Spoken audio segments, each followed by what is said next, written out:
Yesterday marked the end of an era. The award-winning primetime TV show Scandal aired its final episode after 7 seasons. I know. Gladys in mourning. Very little wine is going to be consumed in my apartment. The series gave viewers a look into the life of Olivia Pope, played by Kerry Washington. She's a fast-talking, stiletto-wearing powerhouse fixer in the world of politics, working alongside her team known as Gladiators. Washington's role in the series broke boundaries as the first African-American female lead in a network drama in almost 40 years, the last being Get Christie Love, starring Teresa Graves. So joining us here on the set to talk all about the legacy of Scandal is Sylvia Obell. She's an entertainment reporter for BuzzFeed News. Also here is Dr. Tanisha Ford. She's an associate professor of Africana Studies and History at the University of Delaware and the author of the book Liberated Threads, Black Women, Style, and the Global Politics of Soul.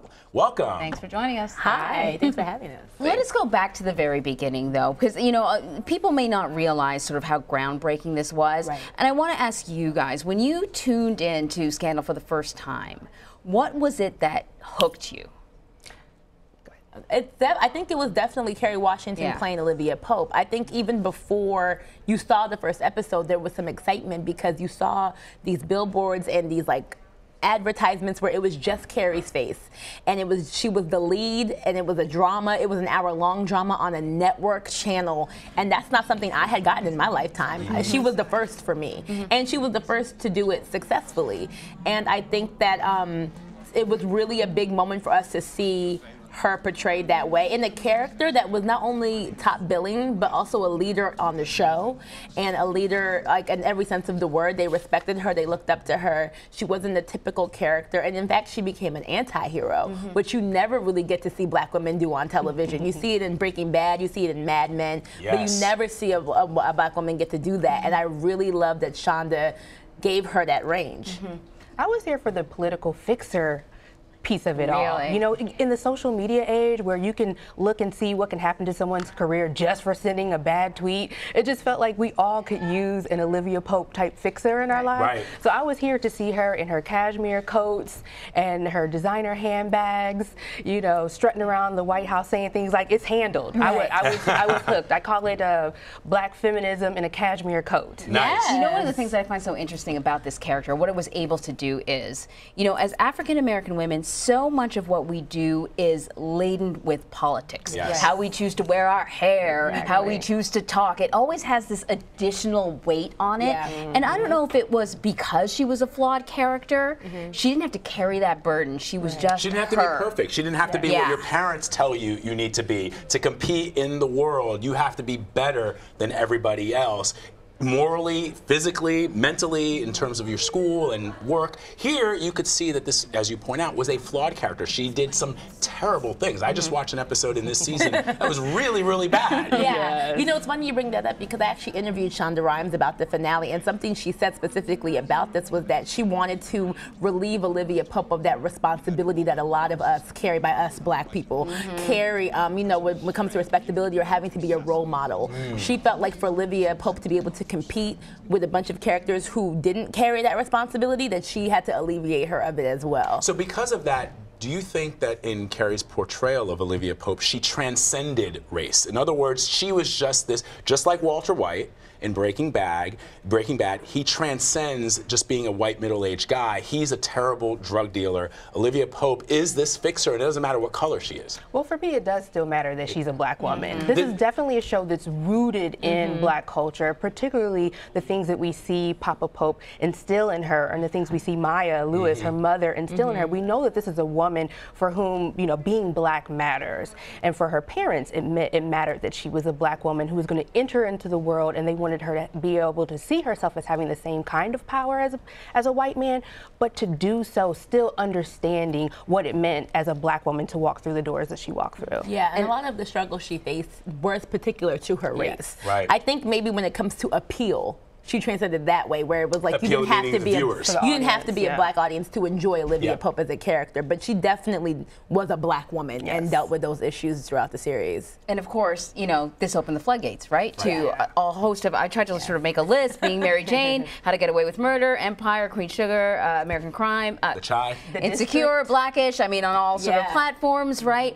Do you think that this show kind of reminded I guess, TV makers of the wealth and the influence that the black female viewer has, that we've been ignored for a very long time, I think, you know? Yeah, and I think that part of the reason why the way they were able to do that was by using social media as a platform to launch this show, because it allowed TV makers to see that black women are participating in the show. We're hungry for it. When Kerry Washington launched her whole scandal-based line with New York and Company, it was black women who were helping to support this line and get it off the ground. And so with using social media, black women had a voice. We were participating in conversations with Shonda Rhimes and the cast members of the show in real time on Twitter as we're watching the show. And so yeah, it shows that there's a built-in audience for this type of material, and that issues facing black women really do transcend so that a broader audience can engage and find pleasure in those topics as well. So how crucial do you think social media was? Do you think that this would happen and we would see sort of this domino effect of all these other shows,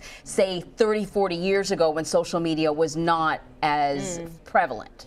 I think social media played a role in ratings. I think, I don't know if you recall, season 1 of Scandal, the ratings were kind of okay. Which is why Kerry Washington came up with the idea for them to live tweet for season 2. And the ratings boosted. You know, the finale, they had 10 million. That was their first time reaching that in season 2. And I think what it did was it helps boost the conversation and like bring it to people's attention. But I think it also, what matters to this industry is money. And I think what they needed to get their ratings up to open doors for others. And Twitter definitely helped them play a role in that and cultivating an experience that we as viewers, audience members hadn't gotten before. You know, they found their way to us. They were like, we need to, you know, bring this into the open. Sometimes I think, you know, with the ratings, we see these numbers and they're sort of slivers of numbers, 1.3, but we don't even know what it means. And I feel like social media put faces to those numbers. Often, you know, we watch the ratings and sometimes we think, you know, who has these boxes? Like, who are these people? I never met one person in my life, exactly. Well, you know, maybe these people don't have boxes, but they're out there because they're having a conversation about these shows. They have Instagram. The other thing that I'm really fascinated by is the short-term memory. You talked about it as being a business that Hollywood and people who make TV and movies have, which is, you know, I grew up on Diane Carroll, right? Julia was one of the first, it was the first serious drama with an African-American character. Diane Carroll then went on to play in Dynasty. Vanessa Williams is somebody also that, you know, I came of age with. And it seems as if, like, people are scratching their heads and going, wow, there's an audience out there for this. There's a way to make money from something like this. And it's not just dramas. The Cosby Show, although, you know, we're not addressing the Cosby allegations, but, you know, there have been other shows, A Different World. I can just name them on. And it feels like people are going, wow, where did this money, this audience come from? They've always been there. Yeah, that's true. They've always been there, and I'm old enough to have lived through an earlier moment of this, which is the 1990s, when we have, you know, this, what is it, Living Single, and Martin, we have, you know, all those shows, right? And then to go even more recent, Girlfriends, The Game. And so to see people like Amara Brock-Akil and Gina Prince Blythewood, who really cut their teeth as script writers on those 90s shows, then to be a part of this Shonda Rhimes moment, you know, Amara Brock-Akil with Being Mary Jane, that, like, now we have a collective of people who help bridge that gap and really fill in that institutional memory. So then is this more than a moment? That's the question, right? Because I think what that indicates is that these things happen, these pockets happen, but do they remain? But I do think that the difference this time is that, you know, with social media, it helps to be clear what people want. We have a direct voice that the executives can see that they couldn't see before.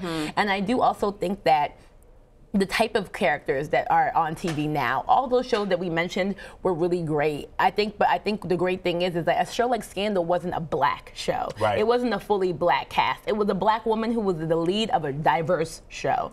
And I think showing that we can play those characters that don't necessarily have to just be for our audience is really a key thing. And just seeing different versions of blackness on television, I think the depth of the characters and what we're seeing now, hopefully we'll be able to touch more and relate more and just permeate mainstream the way it deserves to be and not just be a trend. It's such a great point that you both make. And Dr. Ford, your point about the young writers who worked on some of those early shows who are now becoming showrunners, it's what we've seen, for example, when you look at all the SNL writers that now go on to be showrunners and even movie directors like Tina Fey. It's the same thing for African Americans. Those opportunities have to be there, though, for them to become ultimately movie directors and EPs? Well, I think another great thing about this moment that we're living in is that you can do it yourself. Yes. Right? I mean, if we look at a person like Issa Rae, who used YouTube technology to launch a platform and then force, you know, network television, cable to take a look at what she was doing, right? She set the curve.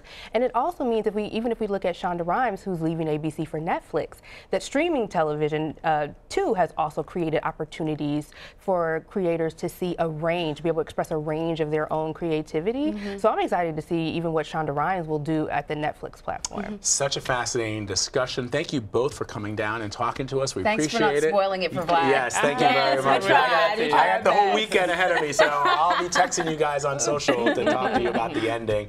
Sylvia Obell and Dr. Tanisha Ford, thank you both very much. We appreciate it. Thank you.